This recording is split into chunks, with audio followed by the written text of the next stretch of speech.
Okay, so this is test review unit 2, part 2.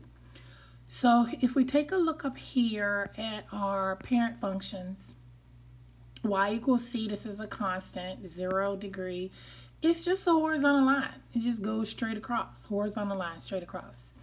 Our next one is a line, degree is 1. A line can look like this, can go in all kinds of directions.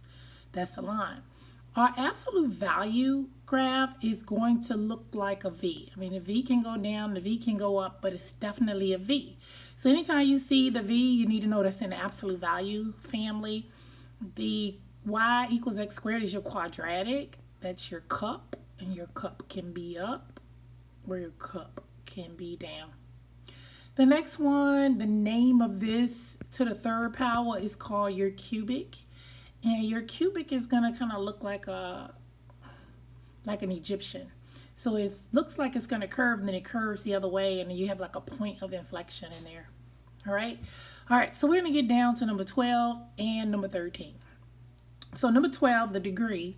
We always find the degree by the highest power, and the degree is 3. So the max number of roots matches the degree. So the max number of roots is going to equal 3. However, when we get ready to graph this particular function, go ahead and put it in your calculator. Let me see, hold on. And then I need to scroll in so I can see. Oh, that's to the third power. So let me graph it too. Hold on.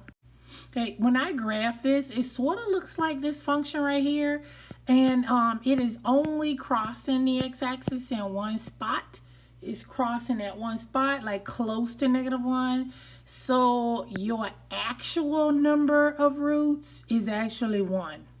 Okay, so this is the max total, but your actual is 1. Max number of turns is always 1 less. So this is going to be 2. This graph falls as it moves to the right because it has a negative leading coefficient. As x approaches negative infinity, that is the left side of the graph, your y values are in the air, so they're going to approach positive infinity. This is a typo right here. This should be plus, which is the right side of the graph. And on the right side of that graph, the arrow is going down. So this is how you do this whole end behavior stuff. I want to go ahead and review on the side that odd functions, the arrows are going in opposite directions or a different direction. And so it could look like that, or it can look like this. And that's how you can find your actual end behavior. You can find end behavior from that.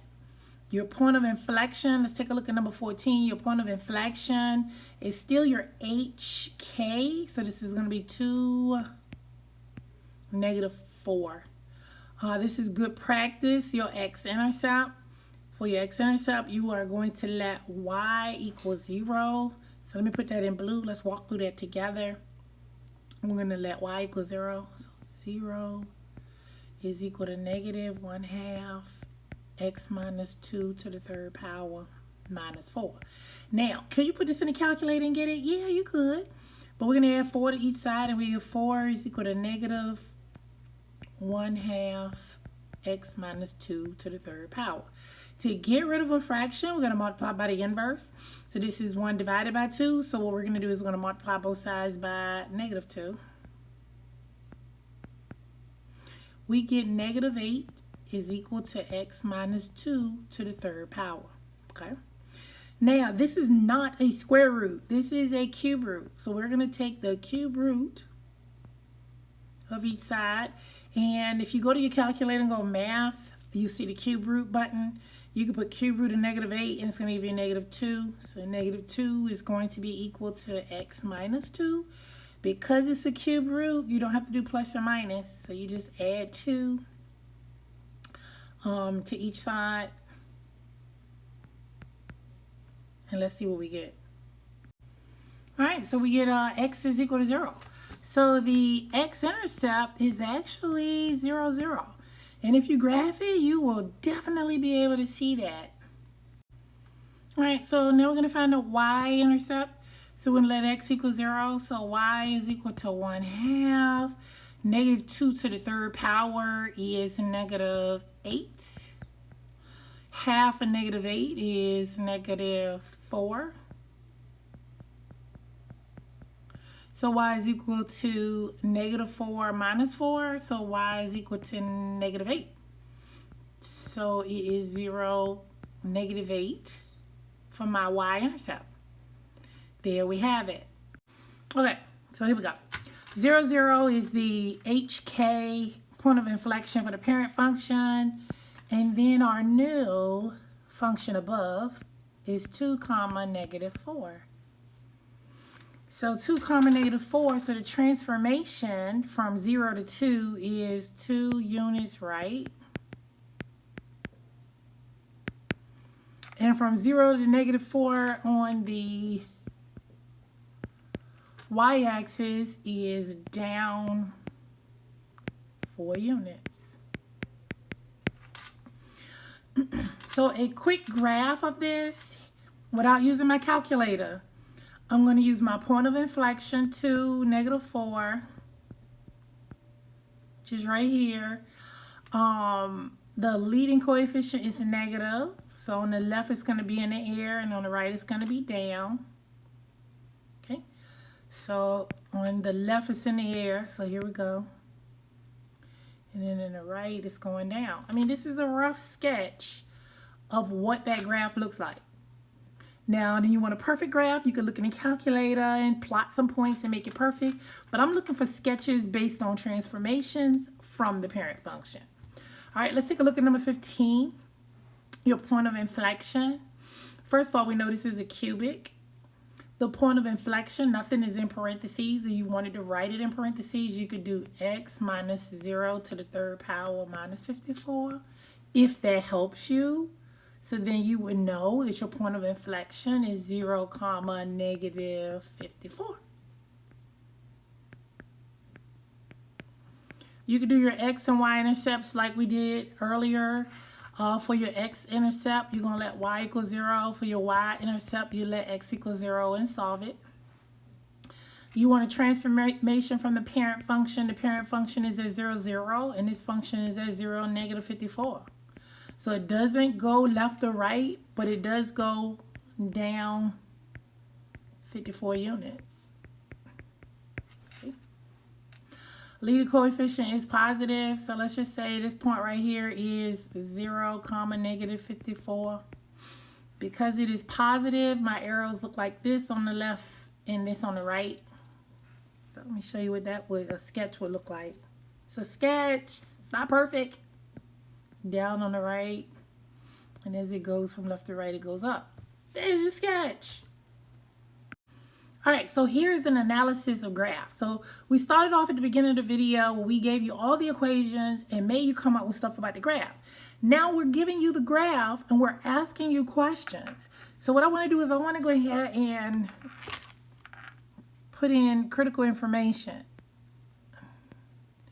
These are my intercepts, and I don't have numbers on the graph, so I'll make up some numbers.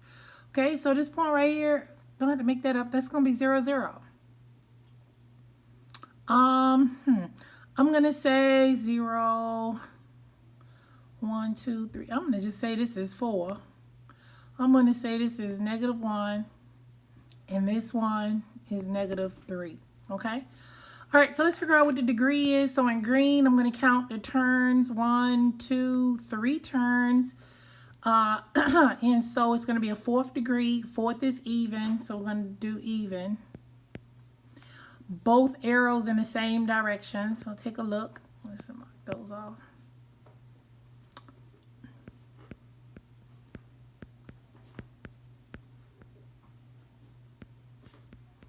Ends in the same direction. Leading coefficient is negative because both ends are down.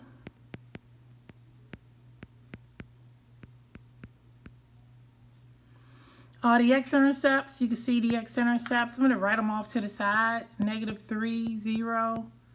Negative 1, 0. 0, 0. And 4, 0. Those are my x-intercepts.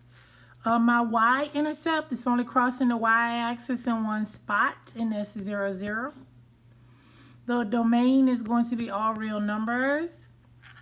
And the range is going to be around your absolute max or your absolute min. So take a look at this point right here. I'll make up a number for that. Let's see, 0, 1, 2, 3, 4. All right, so let's say that point is 2, 4. Range is your y value. So we're looking at that y value. So it's going to be y values that are less than or equal to 4.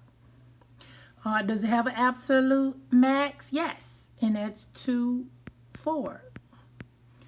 Does it have a relative max? Yes, it does. Let me go ahead in blue and point to the relative max. It's right there. I'm going to call that -2 true. Is there absolute min? No. Is there a relative min? Yes. Let me point to that in yellow. It's right there. Let's see what I can call that. I'm going to call it -2. No, I'm going to call it -1, -2. Put it in blue. All right, there you go. So let's take a look at the next one over here. The ends are in different directions. So the degree is odd because different directions. The leading coefficient is positive because over here is down and then it goes up. So it rises from left to right. The point of inflection, here it is right here. This is where it changes from the curve concave up to concave down. When the curve changes, so it's right in here. So that's 3, 1.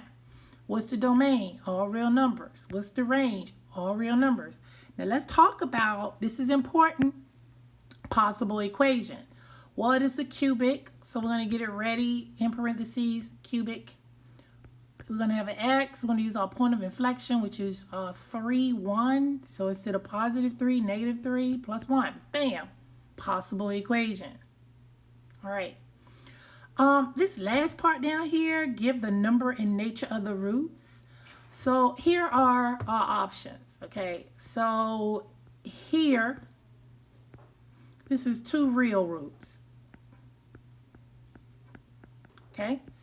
Here, okay, this is a repeated solution, so it's 1 real root. And let's do this last one right here. Check it out. It doesn't touch at all. So no real roots.